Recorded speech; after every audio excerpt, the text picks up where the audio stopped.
Bonjour à toutes et à tous, j'espère que vous allez bien. Aujourd'hui, on corrige l'évaluation sur l'univers qui a été particulièrement mal réussie, surtout au niveau de la compétence calcul.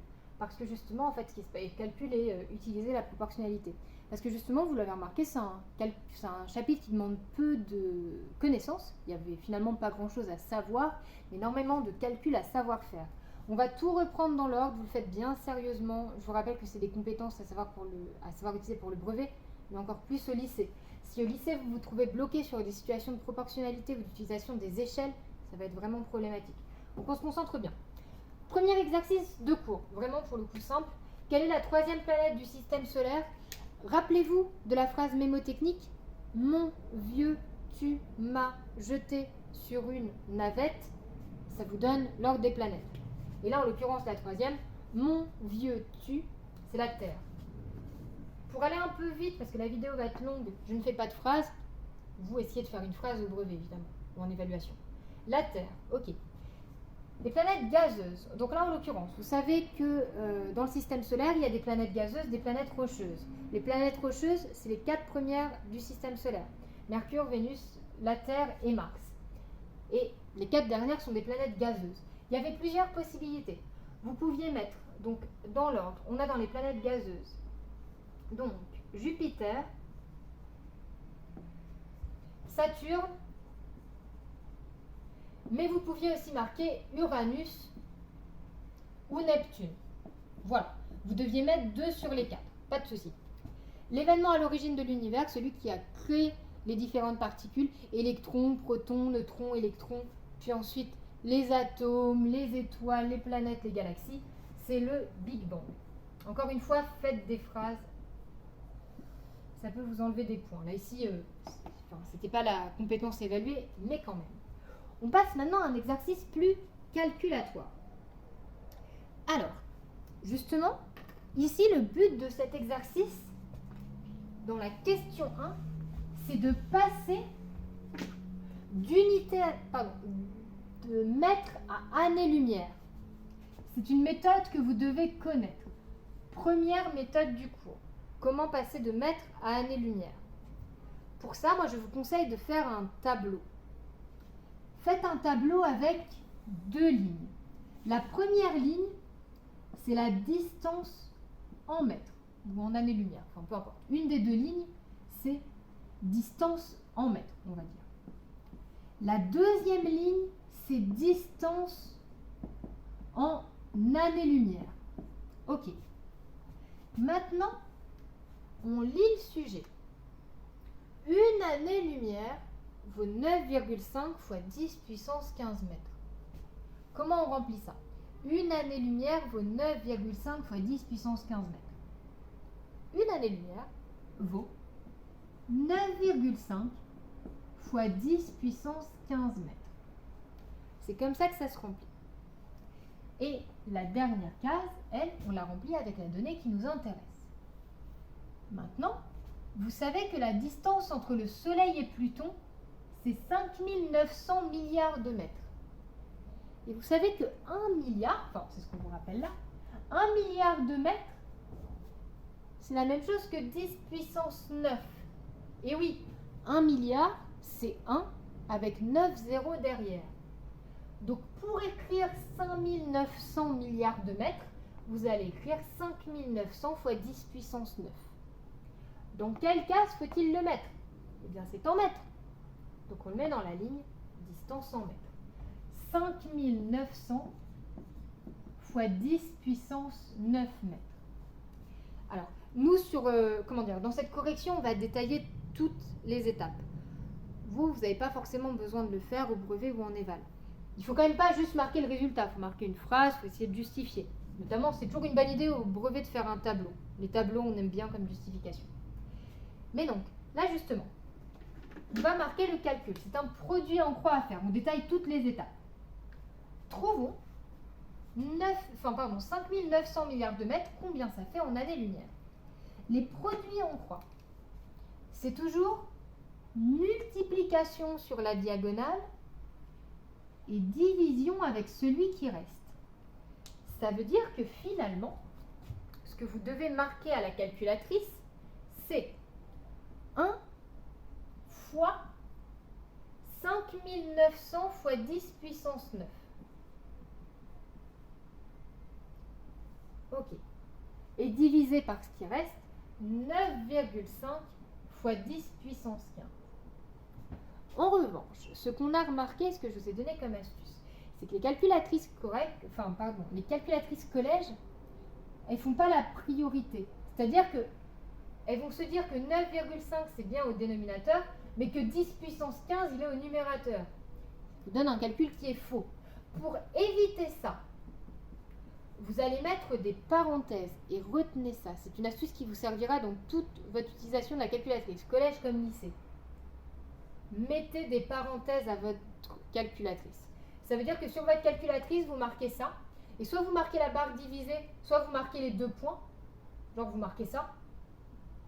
Divisé par 9,5 fois 10 puissance 15 entre parenthèses. Faites-le sur votre calculatrice. Faites-le maintenant, en même temps que moi, et vérifiez que vous avez bien 6,2 fois 10 puissance moins 4. Je vous avais dit en physique, on ne marque jamais égal à un résultat sans unité. Là, ici, le résultat, ce que vous cherchez, c'est ça fait combien d'années-lumière? Donc, la réponse, c'est en années-lumière. Certains d'entre vous, ça c'est l'écriture scientifique, vous l'avez vu en maths, je crois. En écriture scientifique, vous avez toujours l'unité et un seul chiffre derrière la virgule. Votre calculatrice ne fait pas forcément les unités. Je sais que certaines de vos calculatrices vont avoir marqué 0,000, est-ce que c'est ça? Oui. 62 années-lumière. Ça aussi, c'est correct. Ça, c'est l'écriture scientifique. Ça, c'est l'écriture décimale. Au lycée, vous allez toujours devoir écrire les choses sous cet ordre-là. C'est-à-dire l'unité, le chiffre des dixièmes et la puissance de 10. Entraînez peut-être à marquer comme ça. Ok. Ça, c'était la première méthode du cours. Première méthode du cours, on passe de mètre à année-lumière. Ensuite, deuxième méthode du cours, savoir se servir d'une échelle. Et ça, je suis sûre que vous savez le faire, vous l'avez déjà fait. Mais vous faites quand même encore parfois quelques erreurs de calcul. Faites un tableau pour ne jamais vous tromper. Encore une fois, si vous tombez sur l'univers au brevet, pensez tableau. Tableau de proportionnalité, vous ne pourrez plus vous tromper. Quand on fait une échelle, on regarde justement l'échelle. Ici, vous voulez transformer des milliards de mètres en centimètres. Donc on va utiliser encore une fois 2 lignes. D'abord, la distance qui est réelle. Genre la distance qui sépare vos 2 planètes en vrai, qui se compte en milliards de kilomètres. En milliards de kilomètres. Ensuite, la distance sur le dessin, ou sur la maquette, là où vous voulez le représenter. Distance sur le dessin ou la maquette. Là, ici, ce sera en centimètres. Vous le lisez là. La première colonne, ici, est à remplir avec les données de l'échelle. Vous savez que 10 milliards de mètres, c'est 1 centimètre. Donc, 10 milliards de mètres, 1 centimètre. 1 centimètre correspond à 10 milliards de mètres. Voilà comment se lit ce tableau. À quelle distance devrait être le soleil de Pluton? Et là, il ne faut pas oublier, rappelez-vous, quand vous avez un énoncé et que les numéros de questions commencent après, ça veut dire que cet énoncé, il vous sert dans tout l'exercice. Ça, c'était à utiliser aussi pour cette question-là. Vous savez que la distance réelle entre le soleil et Pluton, c'est 5900 milliards de mètres. Donc on va le mettre dans la colonne milliards de mètres. C'est 5900 milliards de mètres. Donc on le marque là. Il nous reste le calcul à faire, les produits en croix. Encore une fois, on multiplie par la diagonale. Je vais utiliser le même code couleur. Et on divise par le chiffre qui reste. Ça vous donne le résultat.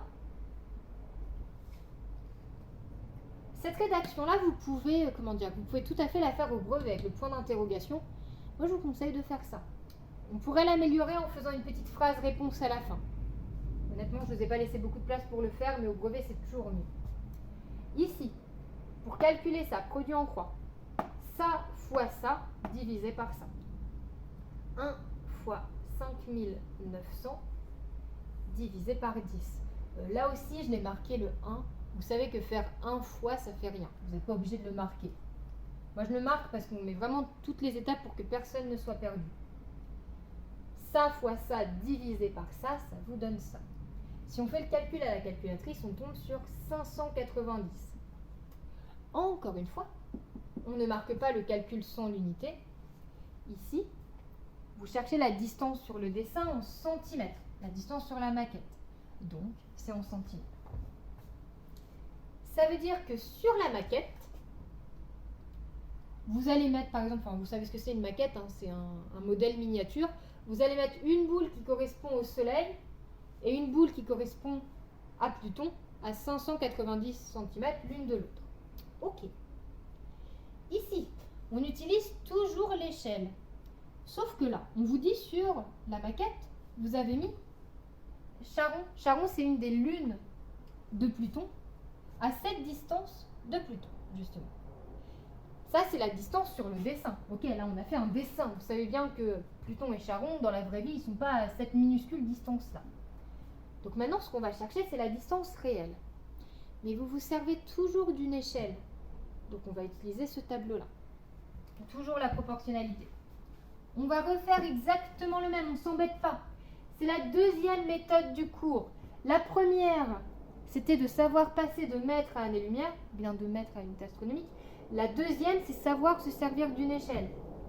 Pour ça, on met distance, donc toujours en milliards de kilomètres. On ne va pas s'embêter, hein, on va remettre le même. Pardon pour ça. En milliards de kilomètres. Et ensuite, distance réelle, hein, j'ai oublié le réel ici. Et ensuite, distance sur le dessin. J'abrège un peu, distance sur le dessin. Cette fois-ci qui est en centimètres. Ok. Vous vous resservez de l'échelle. On vous dit sur cette même maquette. Ça veut dire que c'est la même échelle. Je voulais même rappeler là. C'est parce que je suis gentille. Parce qu'au brevet, il vous dirait sur la même échelle, il ne vous rappellerait pas ça. Parce que c'était déjà marqué là. Mais nous, on le rappelle. C'est pour ça que vous devez vous concentrer à fond sur les énoncés. Et qu'on continuera ce type de sujet où justement, il y a des données à exploiter dans l'énoncé. Donc, cette échelle, et ben en fait, 1 cm c'est toujours égal à 10 milliards de mètres. Donc, on va remplir pareil. 1 cm, c'est 10 milliards de mètres. Très bien. Et là, justement, on vous demande la distance réelle entre les deux. Et bien, ce que vous allez faire avec votre règle, moi je suis désolée, j'ai pas de grande règle. De toute façon, sur mon vidéoprojecteur, vous n'avez pas la même distance que moi. Sur votre feuille, si vous avez mesuré la distance entre Charon et Pluton, vous tombiez sur 11,6 cm, à peu près. Peut-être que certains avaient 11,7, peut-être que certains avaient 11,8. Ou 11,5, je ne sais pas. Ok, moi j'ai marqué 11,6. Vous avez vu, je l'ai rempli dans la colonne en centimètres. C'est la distance que je lis sur le dessin. Nous, on cherche la distance réelle. Dans la vraie vie, à combien de milliards de kilomètres est Pluton de Charon? On refait des produits en croix. Ça fois ça, pardon, je vais essayer de garder les mêmes couleurs. Ça fois ça divisé par ça. On voit que là, on voit que là, justement, le résultat, c'est égal à 11,6 fois 10 divisé par 1. Alors là, très honnêtement, le divisé par 1, je l'ai mis pour rien. Je vais même me permettre de l'enlever. Vous savez que divisé par 1, ça ne fait rien. 11,6 fois 10, ça vous fait 116. Ok, 116 quoi? Là, ici, vous cherchez la distance réelle. Vous êtes en milliards de kilomètres. C'est pour ça que c'est très important que vous sachiez faire ces tableaux. En vrai, concentrez-vous une seconde. Il y a toujours marqué distance. La seule chose qui change, c'est l'unité. Ok? selon si vous passez de mètres à année-lumière, de mètres à unité astronomique par exemple, parce que c'est possible aussi, on pourrait vous demander. Les valeurs changeraient un peu, mais voilà. Il y a encore distance quand on se sert d'une échelle, sauf que là, vous ne passez pas de mètres à année-lumière, vous passez de milliards de mètres à centimètres, d'une distance réelle à une distance sur le dessin. Il suffit de regarder les unités, et grâce à ces unités, vous saurez toujours en quoi est le résultat. Là, ce résultat, il est dans cette case-là. On lit la ligne, c'est en milliards de kilomètres. Ok. C'est pour ça que moi, je vous conseille de faire des tableaux pour justifier vos calculs. Parce que si vous faites des tableaux et que vous les faites proprement, toute la justification est là. Vous savez en quelle unité c'est.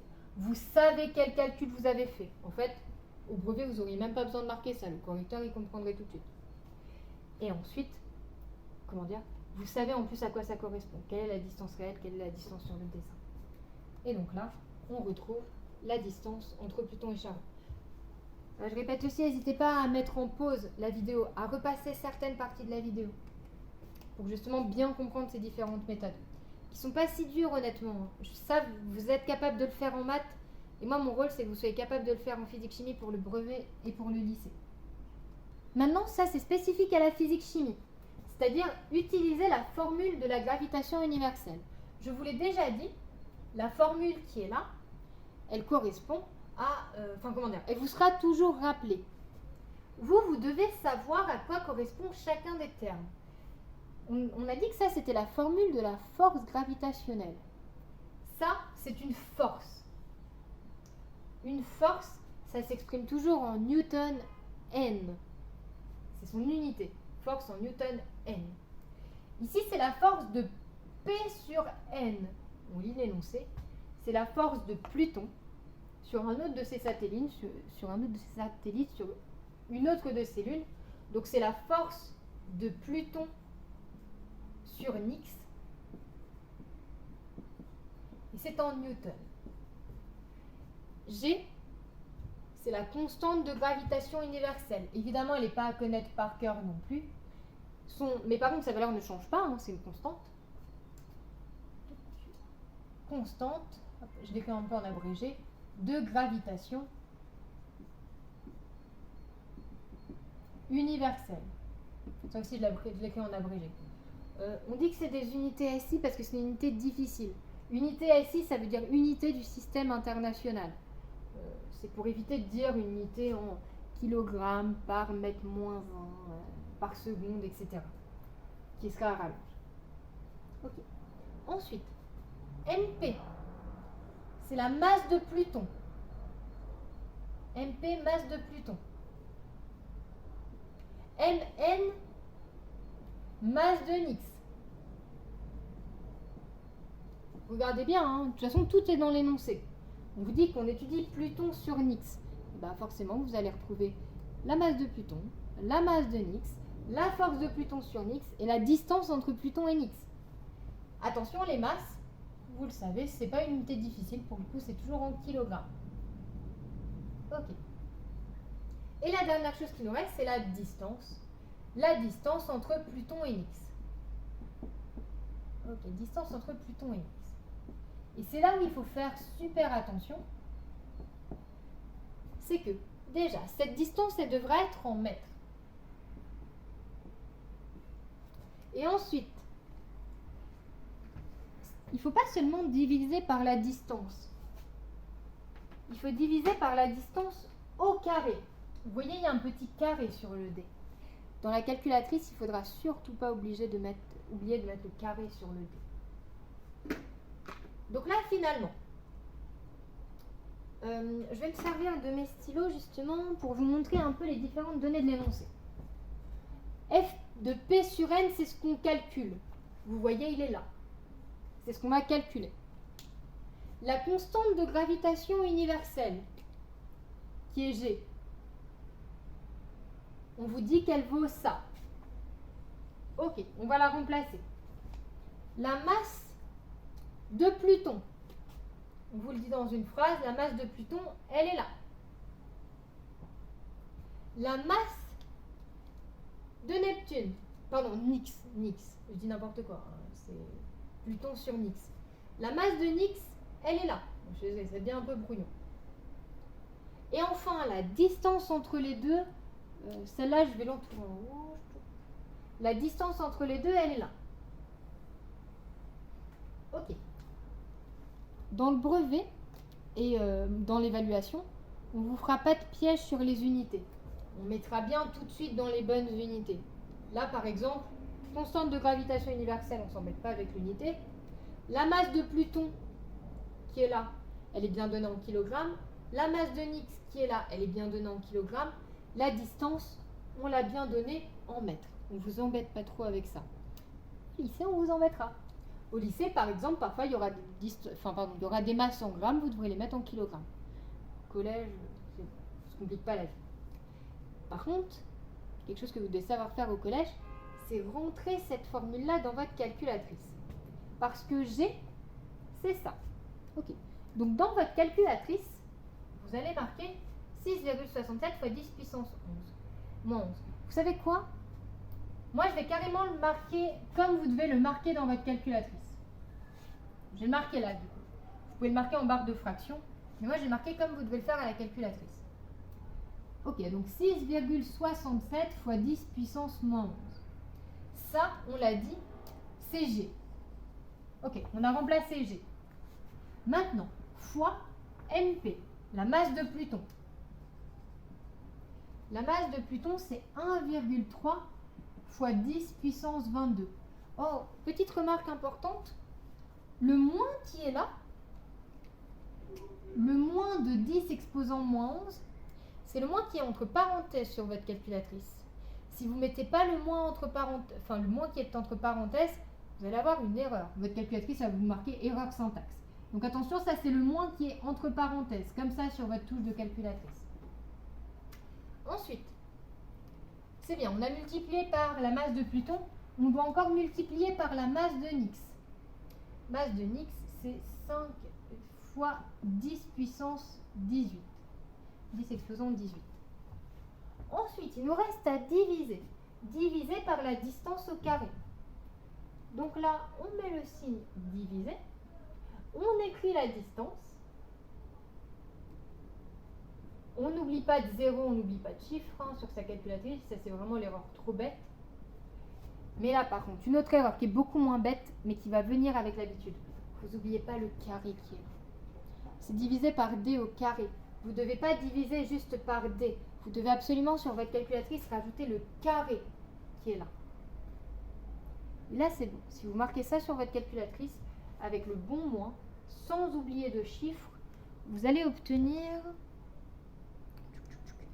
environ 1,8 fois 10 puissance 25, 10 exposant 25. Et on a dit l'unité de la force, c'est des newtons, newton n. On ne marque jamais un résultat sans unité. Alors, votre calculatrice ne vous mettra pas tout à fait 1,8. Elle vous mettra 1,8 avec plein de chiffres derrière. Vous embêtez pas. En physique, on écrit en écriture scientifique la plupart du temps, avec juste l'unité, juste le chiffre des dixièmes, et ensuite l'exposant. C'est pas grave si vous mettez tous les chiffres de votre calculatrice, hein, c'est juste que ça prend de la place.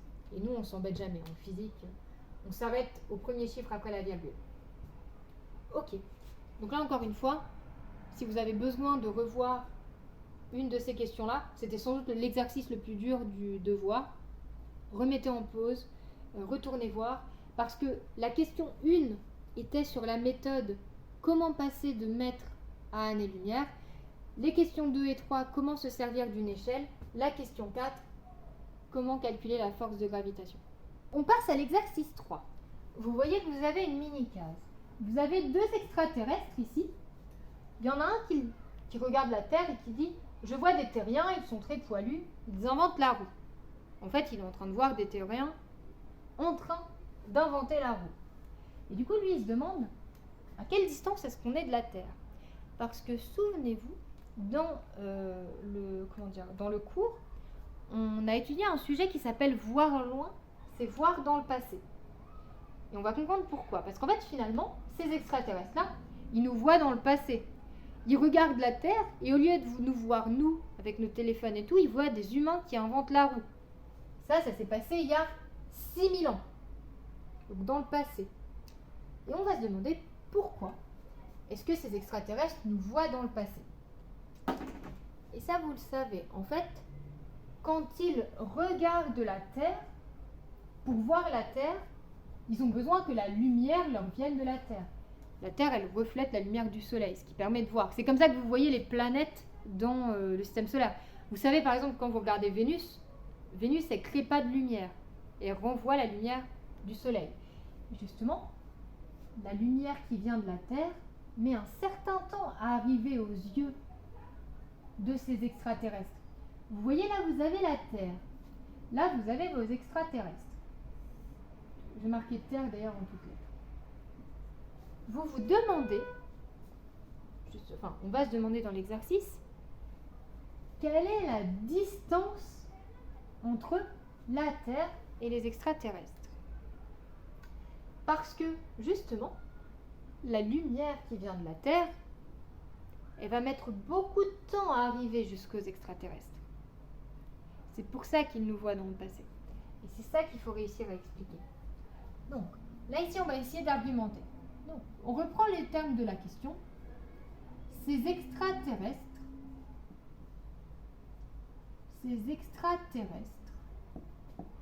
voient la Terre dans le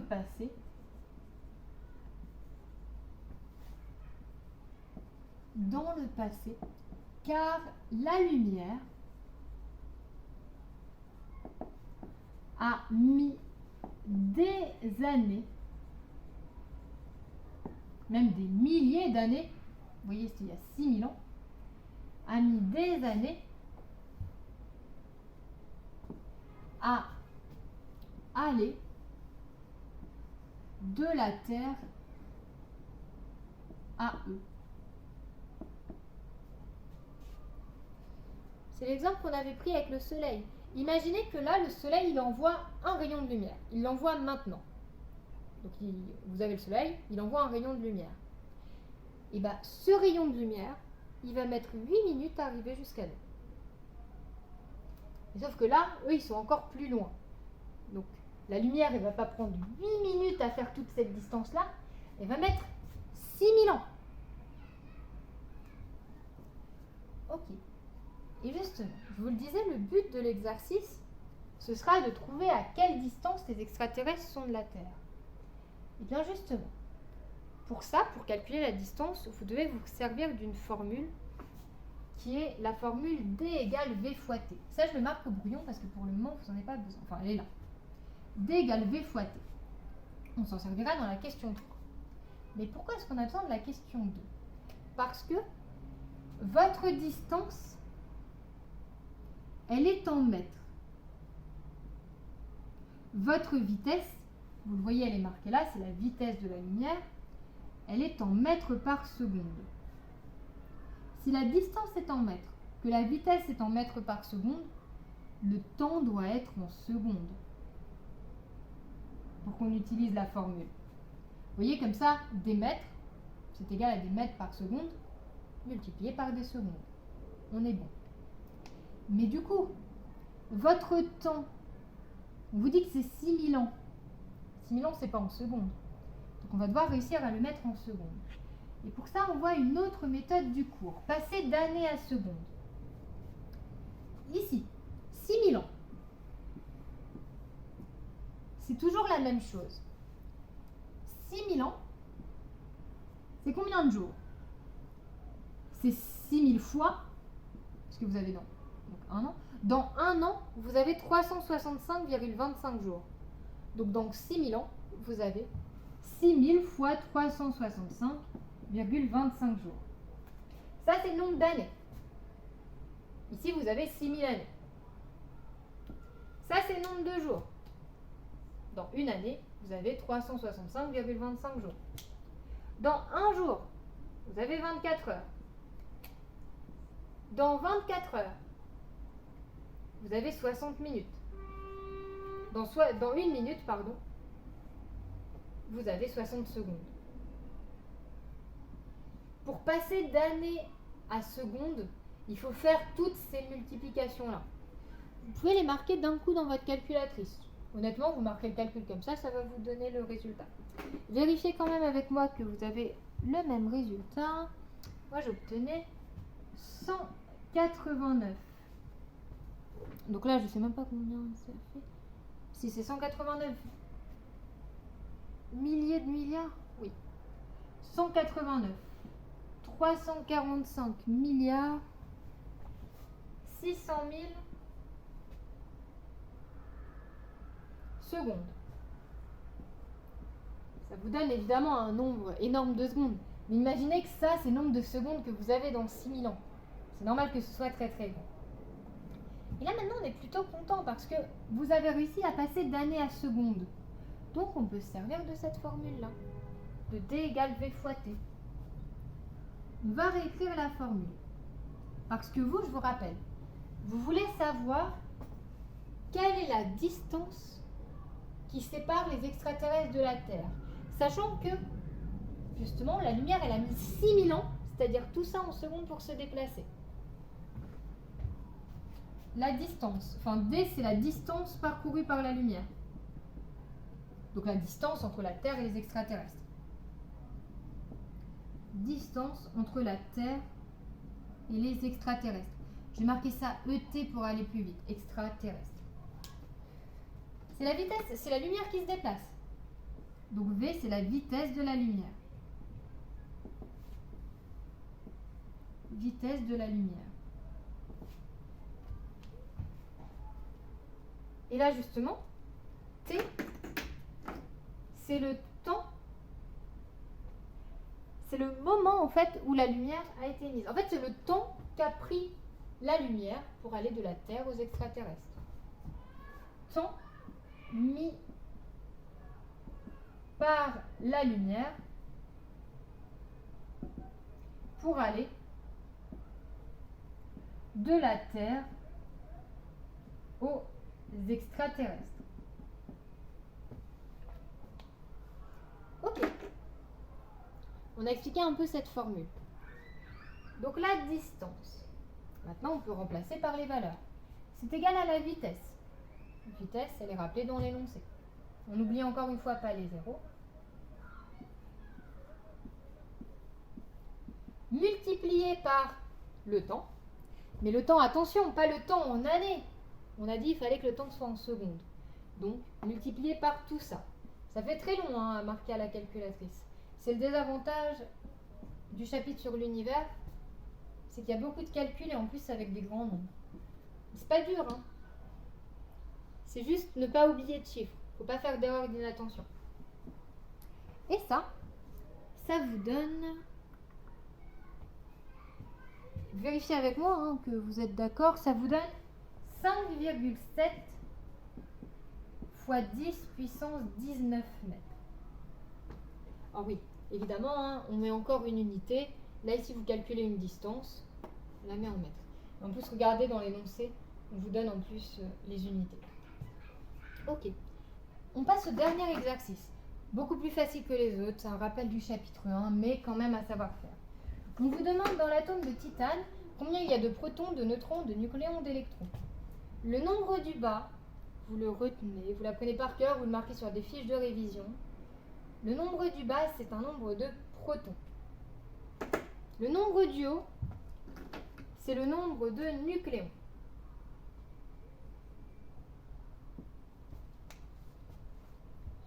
Pour avoir le nombre de neutrons, le nombre de neutrons, c'est toujours nucléons moins protons.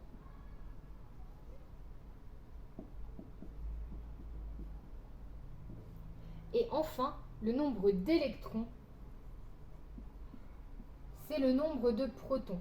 Dans un atome, vous avez autant de plus que de moins. Donc vous avez autant de protons positifs que d'électrons négatifs. Donc c'est la même chose. Hein. Vraiment, vous en faites une fiche de révision. Il faut que ce soit connu, ça tombe tout le temps au brevet.